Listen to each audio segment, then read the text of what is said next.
Assalamualaikum warahmatullahi wabarakatuh. Perkenalkan, nama saya Ovi Arminda. Saya dari jurusan Ilmu Administrasi Negara, Fakultas Ilmu Sosial dan Ilmu Politik.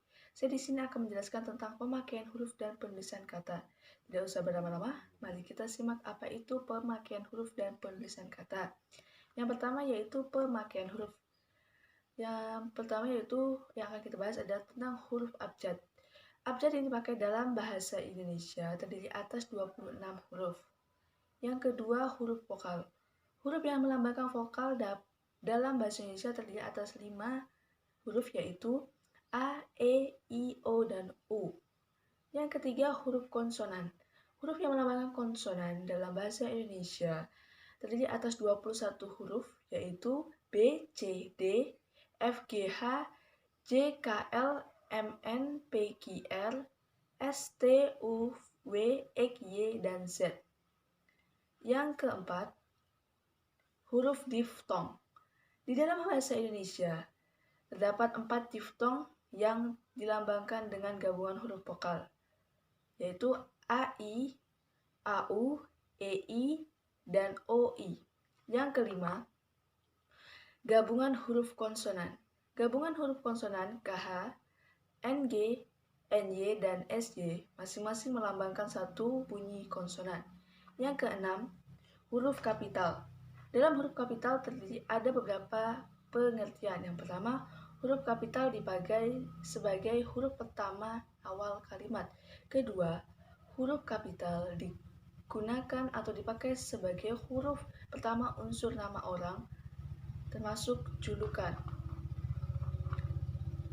Yang ketiga, huruf kapital dipakai pada awal kalimat dalam petikan langsung. Yang keempat, huruf kapital dipakai sebagai huruf pertama setiap kata nama, agama, kitab suci, dan Tuhan, termasuk sebutan dan kata ganti untuk Tuhan.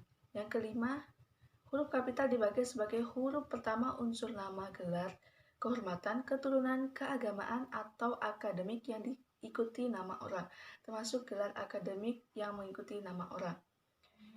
Selanjutnya, huruf kapital dipakai sebagai huruf pertama unsur nama, gelar kehormatan, keturunan, keagamaan, profesi, serta nama jabatan dan kepangkuan yang dipakai sebagai pangsapaan. Yang keenam, huruf kapital dipakai sebagai huruf pertama dalam unsur nama jabatan dan pangkat yang ikuti nama orang atau yang dipakai sebagai pengganti nama orang tertentu, nama instansi, atau nama tempat.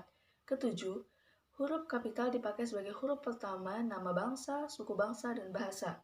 Yang kedelapan, huruf kapital dipakai sebagai huruf pertama nama, tahun, bulan, hari, dan hari besar atau hari raya. Selanjutnya, huruf kapital dipakai sebagai huruf pertama unsur nama peristiwa sejarah. Yang kesembilan, huruf kapital dipakai sebagai huruf pertama nama geografi. Kesepuluh, huruf kapital dipakai sebagai huruf pertama semua kata, termasuk semua unsur bentuk ulang sempurna dalam nama negara, lembaga, badan, organisasi, atau dokumen, kecuali kata tugas seperti di, ke, dari, dan, yang, dan untuk. 11. Huruf kapital dipakai sebagai huruf pertama setiap kata, termasuk unsur kata ulang sempurna di dalam judul buku, karangan, artikel, dan makalah. 12. Huruf kapital dipakai sebagai huruf pertama unsur singkatan nama, gelar, pangkat, atau sapaan. 13. Huruf kapital dipakai sebagai huruf pertama kata penunjuk hubungan kekerabatan seperti bapak, ibu, kakak, adik, dan paman, serta kata atau ungkapan lain yang dipakai dalam penyapaan atau pengacuan. Pembahasan selanjutnya yang ketujuh yaitu tentang huruf miring. Huruf miring, yang pertama, huruf miring dipakai untuk menuliskan judul buku, nama majalah, atau nama surat kabar yang dikutip dalam tulisan termasuk dalam daftar pustaka. Kedua, huruf miring dapat dipakai untuk menegaskan atau mengkhususkan huruf, sebagian kata atau kelompok kata dalam kalimat. Ketiga, huruf miring dipakai untuk menuliskan kata atau ungkapan dalam bahasa bahasa daerah atau bahasa asing. Ya, pembahasan ke-8 selanjutnya yaitu huruf tebal. Pertama, huruf tebal dipakai untuk menegaskan bagian tulisan yang sudah ditulis miring. Kedua, huruf tebal dapat dipakai untuk menegaskan bagian-bagian karangan seperti judul buku, bab, atau subbab. Bahasa selanjutnya yaitu tentang penulisan kata. Pertama, kata dasar. Kata dasar ditulis sebagai kesatuan. Kedua, kata berimbuhan. Dalam kata berimbuhan ini terdapat beberapa pokok penting, yaitu pertama, imbuhan, awalan, sisipan, akhiran, serta gabungan awalan dan akhiran ditulis serangkai dengan bentuk dasarnya. Kedua, bentuk terikat ditulis serangkaian dengan kata yang mengikutinya. Bahasa yang ketiga yaitu bentuk ulang. Bentuk ulang ditulis dengan menggunakan tanda hubung seperti minus atau strip di antara unsur-unsurnya. Bahasa yang keempat yaitu gabungan kata. Dalam gabungan kata ini terdapat beberapa pokok penting yang dibahas, yaitu pertama, unsur gabungan kata yang lazim disebut kata majmuk termasuk istilah khusus ditulis terpisah. Kedua, gabungan kata yang dapat menimbulkan salah pengertian ditulis dengan membubuhkan tanda hubung seperti strip di antara unsur-unsurnya. Ketiga, gabungan kata yang penulisannya terpisah tetap ditulis terpisah jika mendapat awalan atau akhiran. Keempat, gabungan kata yang mendapat awalan dan akhiran sekaligus ditulis serangkaian.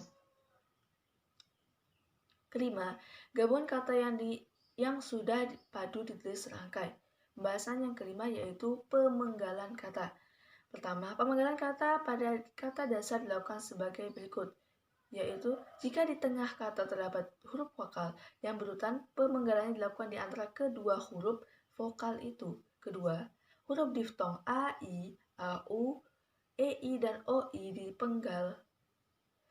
Yang ketiga, jika di tengah kata dasar terdapat huruf konsonan termasuk gabungan huruf konsonan di antara dua huruf vokal, pemenggalannya dilakukan sebelum huruf konsonan itu. Keempat, jika di tengah kata dasar terdapat dua huruf konsonan yang berurutan, pemenggalannya dilakukan di antara kedua huruf konsonan itu.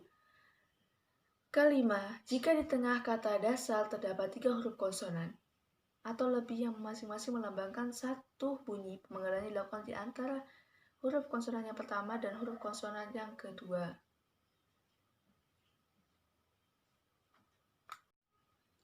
Kedua, pemenggalan kata turunan sedapat-dapatnya dilakukan di antara bentuk dasar dan unsur pembentuknya. Ketiga, jika sebuah kata terdiri atas dua unsur atau lebih dan salah satu unsur itu dapat bergabung dengan unsur lain, pemenggalan dilakukan di antara unsur-unsur itu. Keempat, nama orang yang terdiri atas dua unsur atau lebih pada akhir baris dipenggal di antara unsur-unsurnya.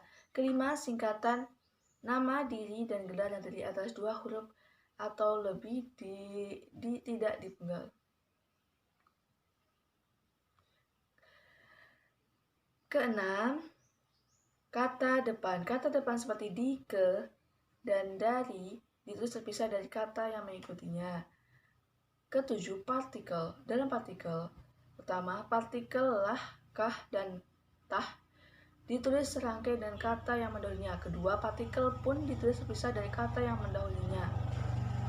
Ketiga, partikel per yang berarti demi, tiap, atau mulai ditulis terpisah dari kata yang mengikutinya.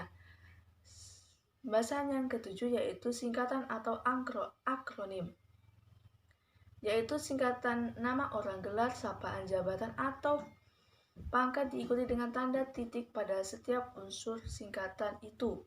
Kedua, singkatan yang terdiri atas huruf atas setiap kata, nama, lembaga, pemerintah, ketatanegaraan, lembaga pendidikan, badan dan atau organisasi, serta nama dokumen resmi ditulis dengan huruf kapital tanpa tanda titik.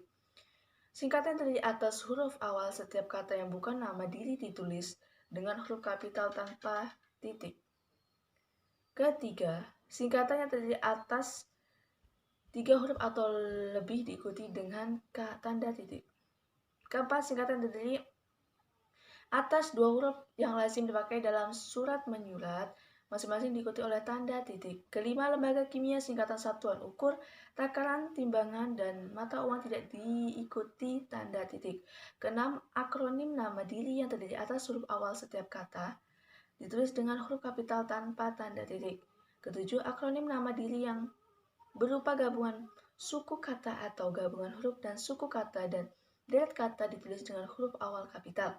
Kedelapan, akronim bukan nama diri yang berupa gabungan huruf awal dan suku kata atau gabungan suku kata ditulis dengan huruf kecil.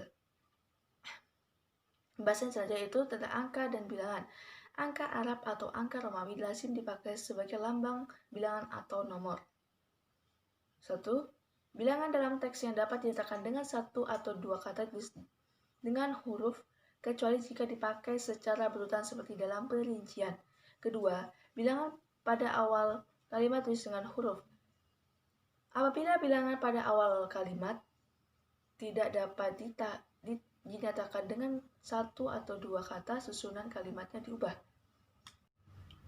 Ketiga, angka yang menunjukkan bilangan besar dapat ditulis sebagai